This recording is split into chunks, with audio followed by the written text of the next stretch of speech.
Hey everyone, I'm your host Cadence, and welcome back to another episode of Project Honesty. This is a podcast by a young adult, for young adults, to acquire unfiltered advice and bold opinions, as well as take deep dives into the issues shaping our world.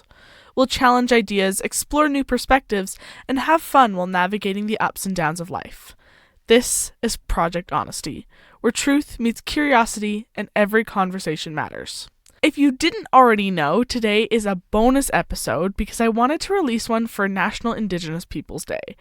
As always, if you want to be able to view updates and episode releases and topic releases and all that jazz about stuff that goes on here at the podcast, I recommend popping over to our Instagram, which is project_honesty24. We release weekly topics on there. We have thought-provoking Thursdays. So, bunch of cool stuff is posted on there, along with resources that have to do with episodes that we post. So today, I'm pretty sure it's going to be a little bit of a shorter episode, but definitely one I really thought was important to make.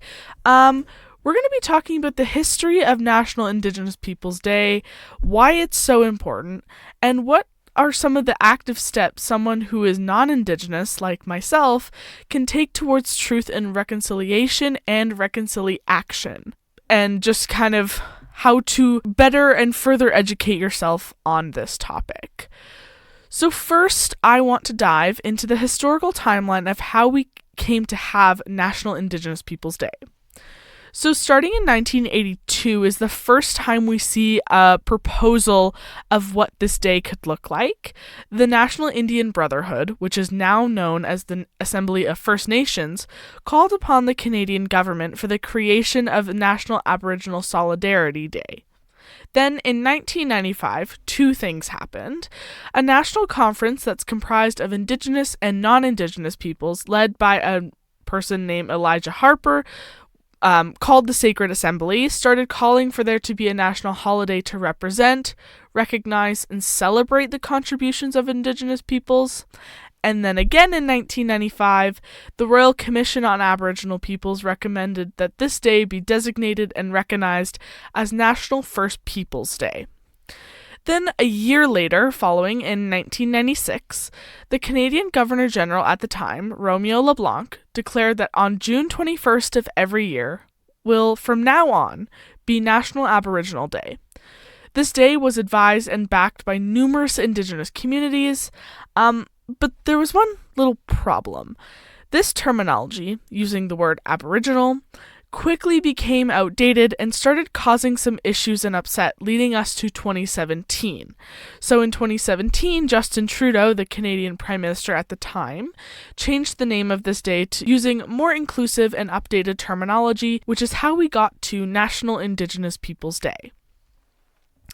So what is the importance and intention behind today? I've split this up into two sections.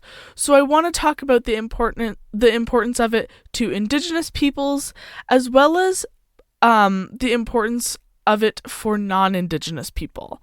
So for Indigenous people and communities, one of the biggest things that are very important from this day for them is the celebration of identity and culture, because it's a day to honor the very diverse cultures, languages, traditions, and spiritual beliefs of First Nations, Inuit, and Métis people across Canada.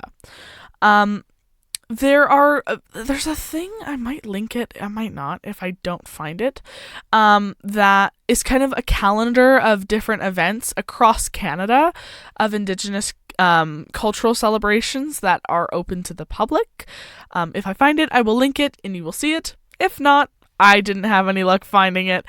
But being able to celebrate Indigenous culture in Canada as people who are Indigenous is so incredibly important, as this country has basically foundationalized Indigenous people on assimilationist policies that rid them of their cultural practices and identity. Residential schools is one of the clearest examples of this. Loss of language, loss of touch to culture. And so being able to have a dedicated space and time, not to just say that this is the only day that can happen, but to further acknowledge that Indigenous culture is important and beautiful. And so that is something that really is a very important thing to happen today, as well as there's an affirmation of self-determination. So today is publicly affirming the fight that Indigenous peoples have had and will have towards self-determination, treaty, and land rights, as well as the self-advocacy and strength that comes with these fights that has not gone unrecognized. Additionally, it furthers the awareness and recognition that we are all on treaty land, whether you recognize it or not, but now you will, and that we're all on stolen land, and that there were people here before colonization. People who think that that isn't true scare me a little bit. You are on stolen land. Even if you're 3,000 kilometers away in a different country, if you're on a different continent, it doesn't matter. You are most likely on stolen land. Specifically in Canada, I'm zooming in on Canada for a reason. I'm Canadian, duh, that's why.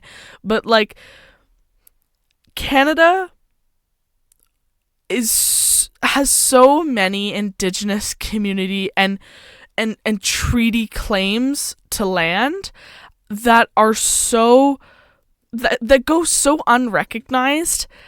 But in actuality, if you look at it, there's something called the Specific Claims Tribunal. That tribunal fights for specific Indigenous communities to get the land that they deserve.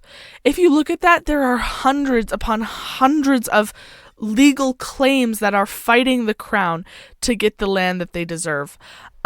And so that's something, the self-determination of land and treaty is something that's very important to talk about today.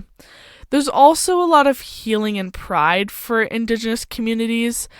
For many, it's a time of healing, community gathering, and pride, especially in the face of centuries of colonization, assimilation, and cultural violence. Indigenous people now have a space to express their culture in a world where it is appreciated. Because again, going back to things like the residential schools in Canada the last one didn't close till 1996. So think about it, going back to our timeline of today, of what the significance of June 21st is, thinking about the fact that when we were talking about this being a day, there was still a residential school that was open, that was actively participating in the assimilation of Indigenous people and communities. So it is also an incredible time for healing. In the resource links that I've linked in the description of this episode, there is a Canadian Encyclopedia article that talks about the connection and relation between intergenerational trauma and residential schools. It is a very well laid out article. That's why I linked it. And it's sad, but it's very important to read when understanding the depth of generational trauma and residential schools. And then also today provides a platform for voices. It provides a space for Indigenous voices, artists, elders, youth, and leaders to share their stories, teachings, and truth on their own terms. That is something that is very, very important. Kind of giving power back, giving space back, and not because we took that away for so long, right? And so being able to have Indigenous people share their stories on their terms is further moving us into reconciliation by allowing truth to be accepted. For non-Indigenous people, this day is very, very important for education and awareness. It's an opportunity to learn about the histories, injustices, and ongoing injustices, as well as contributions of Indigenous people in Canada. Later on in this episode, I talk about how we can educate ourselves as non-Indigenous people, because that is something as a white woman in Canada that has been very important to me. There's also reconciliation in action, or reconciliACTION, as a lot of people say. This day supports the Truth and Reconciliation Commission's call to actions. I believe there's 96, and I link them in the PDF document from the University of British Columbia down in the description. I have read them because I've taken specialized Indigenous Studies courses in school. I find them very interesting. They go into further calls. I think the Truth and Reconciliation Commission released these calls in 2011, from what I understand. And so reading those calls to action are very important, especially the ones that are related to education and cultural recognition. It's also, for non-Indigenous people, today is about breaking stereotypes. By participating respectfully, non-Indigenous people help challenge the harmful myths and assumptions made about Indigenous communities in Canada. When I talk about in a second about Indigenous media, I kind of go into how Indigenous-owned media has broken down stereotypes of what they are portrayed as in the media, or have been in past Hollywood sort of things. And one of the most important things, and I would argue the most important thing, is building relationships. So National Indigenous Peoples Day invites reflection on Canada's shared history and encourages allyship, solidarity, and meaningful relationships with Indigenous communities that are built upon the foundation of truth and understanding. Because it is very complex. The relationship between specifically the Canadian government and Indigenous communities is very complex, because for many, many centuries, that relationship was not built upon understanding. It was built upon colonialism and Eurocentric ideals. Now, in this day and age, that notion is changing to where we can learn from each other instead of one sole power having all the control and all the power and all the knowledge. And so at its core, National Indigenous Peoples Day exists to recognize and honor the deep-rooted presence, strength, and cultural richness of Indigenous peoples. It's not just a celebration, but it's a call to listen, learn, unlearn, and stand in solidarity with Indigenous communities. Unlearn is a really important part of that. A lot of us, especially if you're born if you're Boomer, Gen Z, or not Gen Z, Boomer, Gen X, and Millennials, and even a little bit of Gen Z, that's coming from a Gen Z. There's a lot of things we have to unlearn, and a lot of harmful stereotypes we need to unlearn and unaccept in order to move forward in relationship building. So it's not a single day of acknowledgement. It's about helping to shift the entirety of Canada's social and historical awareness towards respect, truth, and year-round justice seeking. So now I want to talk about what are the active steps someone can take who is non-Indigenous like myself towards truth and reconciliation. And at the start of it, it all starts with education. One of the biggest parts of education that I found is reading. Authors such as Bob Joseph, who wrote the very popular and highly recommended book called 21 Things You Didn't Know About the Indian Act, or Alicia Elliott's A Mind Spread Out on the Ground, talk and explore oppressive policies in Canada, these policies that affect Indigenous peoples, and I would say, speaking from personal experience, reading Bob Joseph's book really helped me understand the Indian Act, which is literally a policy and an act made to confuse you. When I was reading it parallel to my Indigenous Studies course that I took in school, because hearing it from an Indigenous author and an Indigenous perspective helped me grasp more understanding and more depth and complexity of the issue of oppressionist policies in the Indian Act. There's also a lot of art, film, and multimedia that you can consume. Indigenous-owned media is really important because it provides a medium where Indigenous culture and values can be expressed and shared in a way that is easy to understand and widespread. And integrating Indigenous learning through media is a tool for not only cultural preservation, but also expression.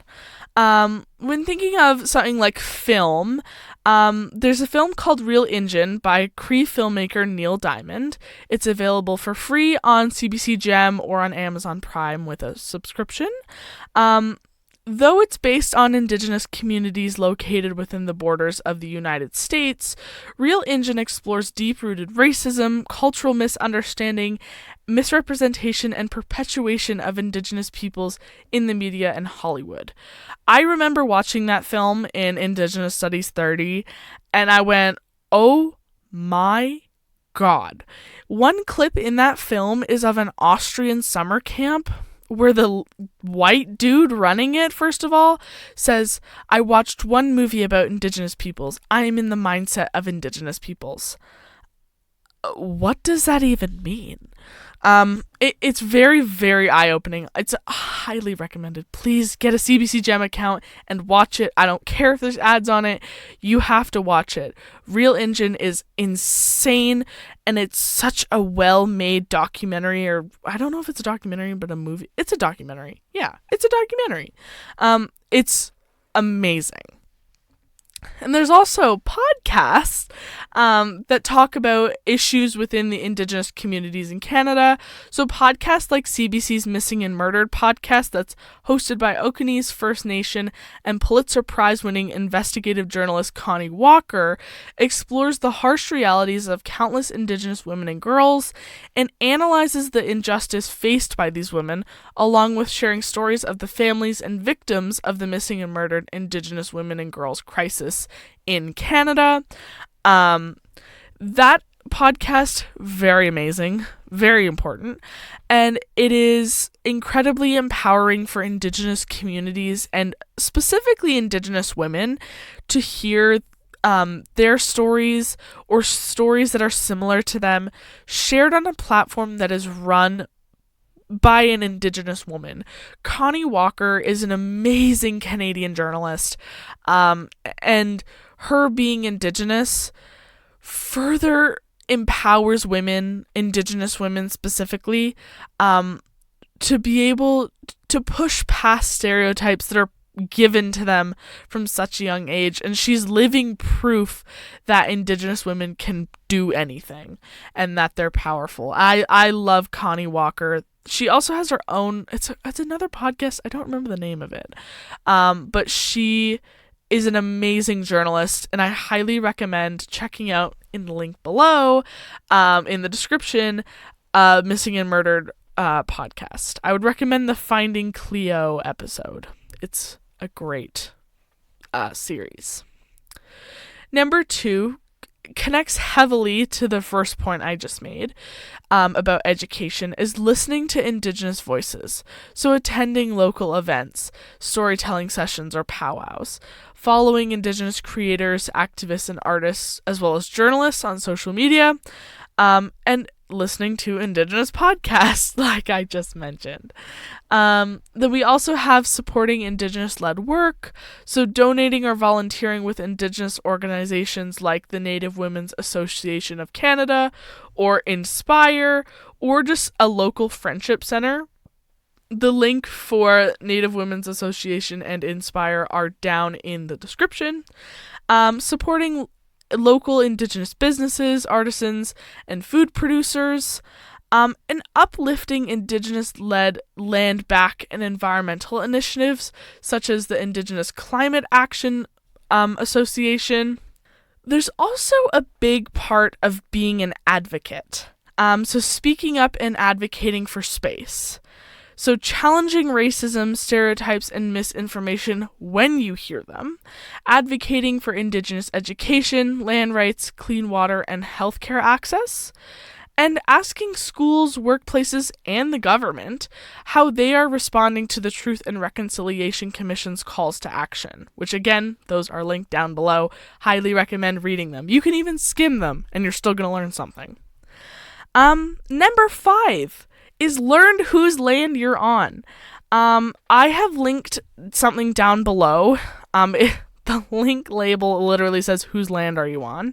But it's using a website called Native Land Digital to find out which indigenous nations, treaties, and languages are tied to your region, and acknowledging the land at gatherings, but going beyond land acknowledgements by learning what local nations are asking for today. I made a post when King Charles did the first ever land acknowledgement from the royal family. I talked about how, yes, that's a very amazing thing that King Charles acknowledged the land when he was in Ottawa. But it's the most important part about a land acknowledgement is stepping beyond the acknowledgement. What can we achieve when we listen to Indigenous communities and take action based on their word and their truth?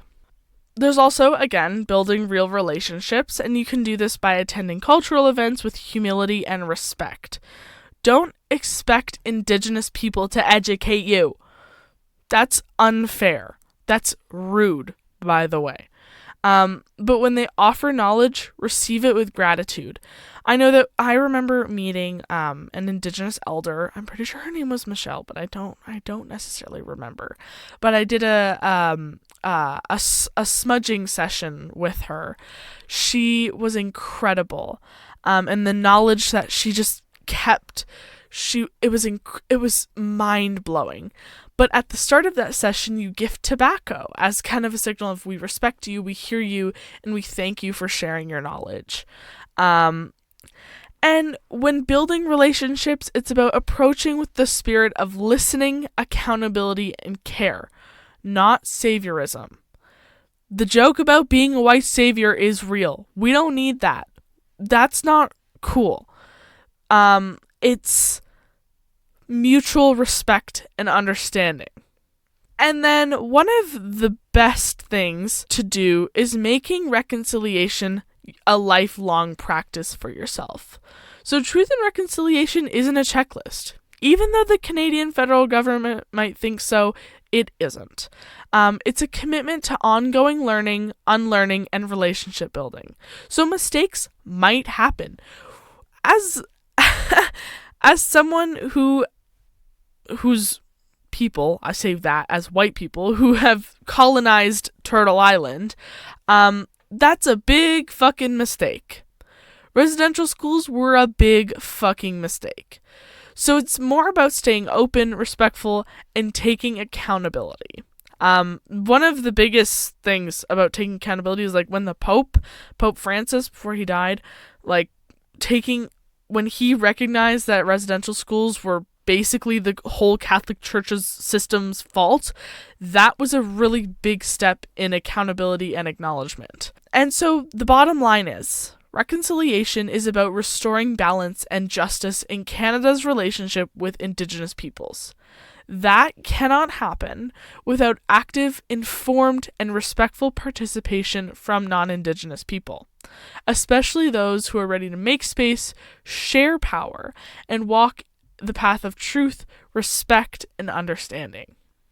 Before you fully leave, I have to say one more time, I have linked some very incredible resources that can guide you further into your education about things I have mentioned in today's episode that I highly recommend you check out as a part of educating yourself on National Indigenous Peoples Day and beyond into your reconciliACTION journey.